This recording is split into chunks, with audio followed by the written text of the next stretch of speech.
तो चलिए बुलेटिन की शुरुआत करते हैं। आपको खास तस्वीरें दिखाते हैं। प्रधानमंत्री नरेंद्र मोदी है 2 दिवसीय वाराणसी के दौरे पर फिलहाल संबोधित कर रहे हैं, वहां से सुनिए। साल पहले स्थिति ये थी कि गंभीर बीमारी का इलाज कराना हो तो लोगों के पास सिर्फ बीएचयू का विकल्प होता था और मरीजों की संख्या इतनी ज्यादा होती थी कि पूरी रात खड़े रहने के बाद भी इन्हें इलाज नहीं मिल पाता था।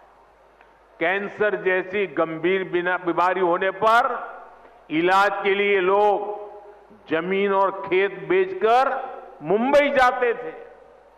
आज काशी के लोगों की इन सारी चिंताओं को हमारी सरकार ने कम करने का काम किया है।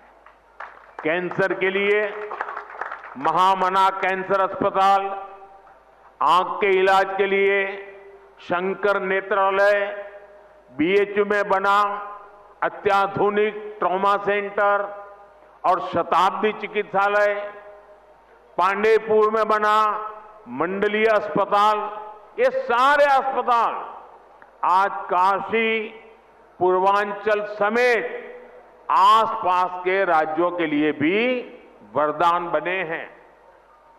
इन अस्पतालों में आयुष्मान भारत और जन औषधि केंद्र की वजह से आज गरीबों को लाखों लोगों के करोड़ों रुपयों की बचत हो पा रही है।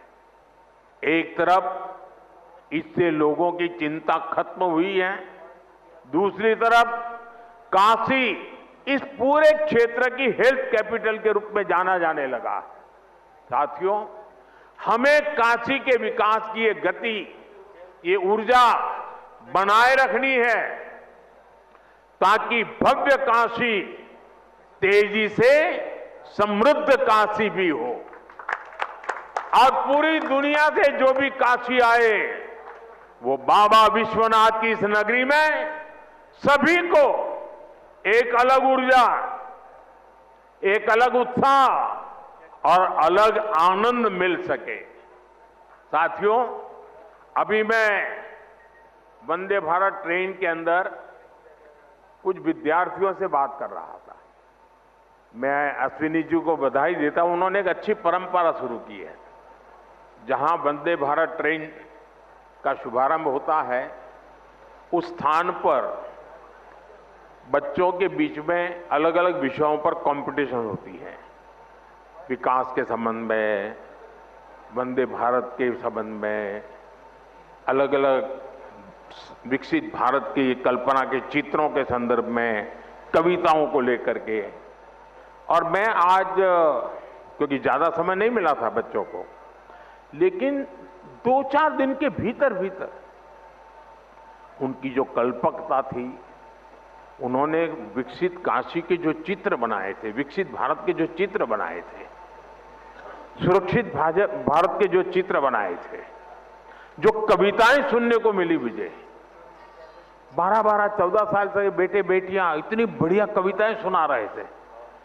काशी के सांसद के नाते मुझे इतना गर्व हुआ कि मेरी काशी में ऐसे होनहार बच्चे हैं।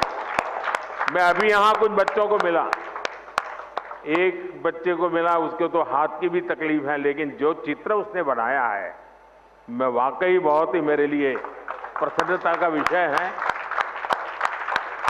यानी मैं यहां की स्कूलों के टीचरों को भी हृदय से बहुत बधाई देता हूं कि उन्होंने बच्चों को ये प्रेरणा दी, उनका मार्गदर्शन किया। मैं इन बालकों के माता पिता को भी बधाई देता हूं। जरूर उन्होंने भी कोई न कोई योगदान किया होगा, तब इतना सुंदर कार्यक्रम इन्होंने किया होगा।